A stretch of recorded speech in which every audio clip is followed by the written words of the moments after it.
ज्येष्ठ मास के शुक्ल पक्ष की पूर्णिमा को ज्येष्ठ पूर्णिमा कहा जाता है। ज्येष्ठ पूर्णिमा के दिन पवित्र नदी में स्नान करने की मान्यता है। माना जाता है कि ऐसा करने से सभी पापों का नाश हो जाता है। इस दिन पितरों के लिए पूजा और दान करने की परंपरा है। महिलाएं इस दिन भगवान शंकर और भगवान विष्णु की पूजा पति की लंबी उम्र के लिए करती हैं। इस दिन वट पूर्णिमा का व्रत भी रखा जाता है। इस दिन महिलाएं श्रृंगार करके पति की लंबी उम्र की कामना करके वट वृक्ष की पूजा करती हैं।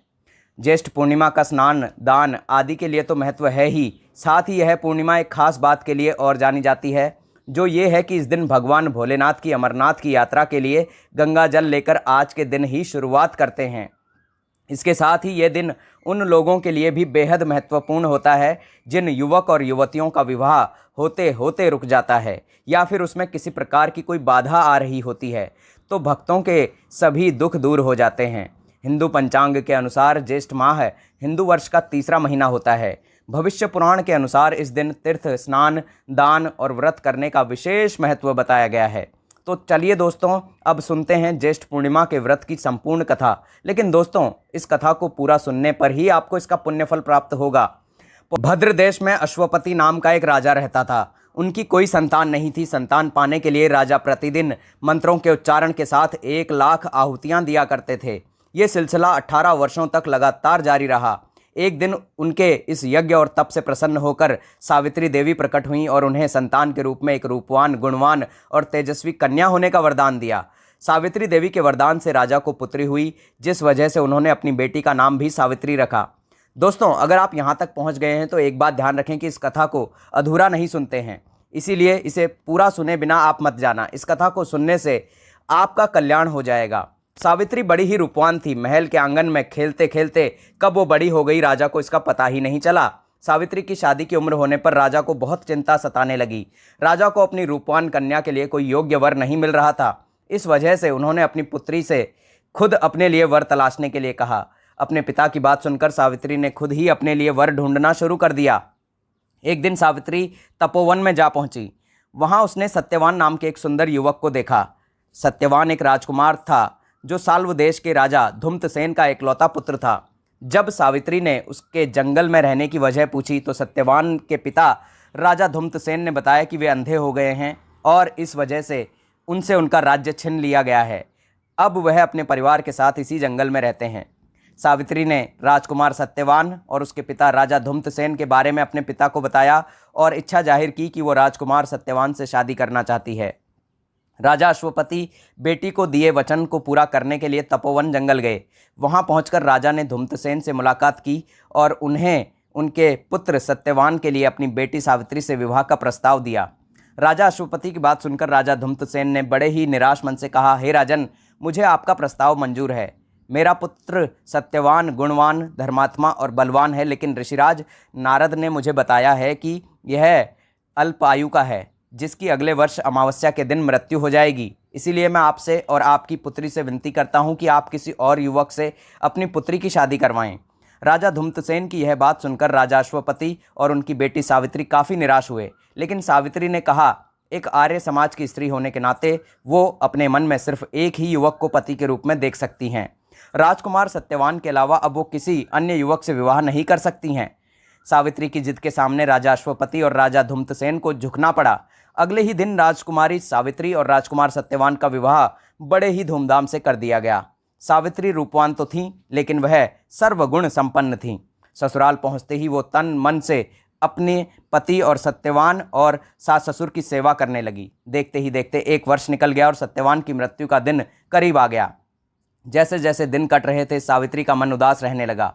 उन्होंने नारद जी से पूछा कि क्या वो अपने पति की उम्र को बढ़ा नहीं सकती हैं। तो इस पर नारद ने उन्हें अमावस्या के 3 दिन पहले देवी सावित्री का उपवास करने और वट के पेड़ की पूजा करने का निर्देश दिया। नारद के बताए अनुसार सावित्री ने सत्यवान की मृत्यु वाले दिन यानी अमावस्या से 3 दिन पहले देवी सावित्री के नाम का उपवास किया और वट के पेड़ की पूजा की। साथ ही अपने पितरों का पूजन भी किया। देखते ही देखते ये 3 दिन भी निकल गए और अमावस्या यानी सत्यवान की मृत्यु का दिन आ गया। हर रोज़ की तरह अमावस्या के दिन भी सत्यवान जंगल में लकड़ी काटने गया और सावित्री भी उसके साथ गई। लकड़ी काटते समय सत्यवान ने सावित्री को बताया कि अचानक उनके सिर में तेज दर्द हो रहा है। सत्यवान की यह बात सुनते ही सावित्री समझ गईं यही उसके पति के जीवन के आखिरी पल हैं। वो ज़मीन पर एक वट के पेड़ के नीचे बैठ गईं और सत्यवान का सिर अपने गोद में रखकर सहलाने लगी। अगले कुछ ही क्षण में सावित्री के सामने यमराज खड़े थे और वे सत्यवान के प्राण को अपने साथ लेकर जाने लगे। सावित्री भी यमराज के पीछे पीछे जाने लगी। यमराज ने पहले तो सावित्री को बहुत मनाया कि वो जो भी कर रहे हैं वो पहले ही लिखा गया है, वो बस अपना कर्म कर रहे हैं, लेकिन सावित्री ने यमराज की बात नहीं सुनी और वह उनके पीछे पीछे चलती रही। सावित्री की इस निष्ठा और पति के लिए उसका त्याग देखकर यमराज काफ़ी प्रसन्न हुए और उन्होंने सावित्री को वरदान मांगने के लिए कहा। यमराज की बात सुनकर सावित्री ने कहा, हे यमराज, मेरे सास ससुर अंधे हैं, आप उनकी आंखों की रोशनी वापस करने का वरदान दीजिए। यमराज ने कहा, ठीक है, ऐसा ही होगा, जाओ अब घर जाओ, तुम्हारे सास ससुर अब अंधे नहीं रहे हैं। दोस्तों, उम्मीद करते हैं कि वीडियो आपको बहुत पसंद आया होगा। अगर वीडियो को पसंद आया हो तो चैनल को ज़रूर सब्सक्राइब कर लीजिएगा। दोस्तों, ऐसा कहने के बाद यमराज फिर आगे बढ़े, लेकिन सावित्री फिर से उनके पीछे पीछे चलने लगी। यमराज ने सावित्री को वापस जाने के लिए कहा, लेकिन सावित्री ने मना कर दिया। उसने यमराज से कहा कि वह बस अपने कर्तव्य और पत्नी व्रत का पालन कर रही हैं, इसीलिए जहाँ जहाँ उसके पति जाएंगे वह उनके पीछे पीछे चलेगी। सावित्री की इस बात को सुनकर यमराज फिर से काफ़ी प्रभावित हुए। उन्होंने सावित्री को एक और वरदान मांगने के लिए कहा।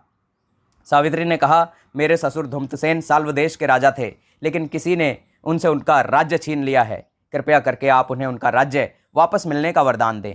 यमराज ने सावित्री के इस वरदान को भी पूरा कर दिया और कहा, जाओ अपने ससुर के राज्य में जाओ, अब वो जंगल में नहीं अपने महल में सोते हैं।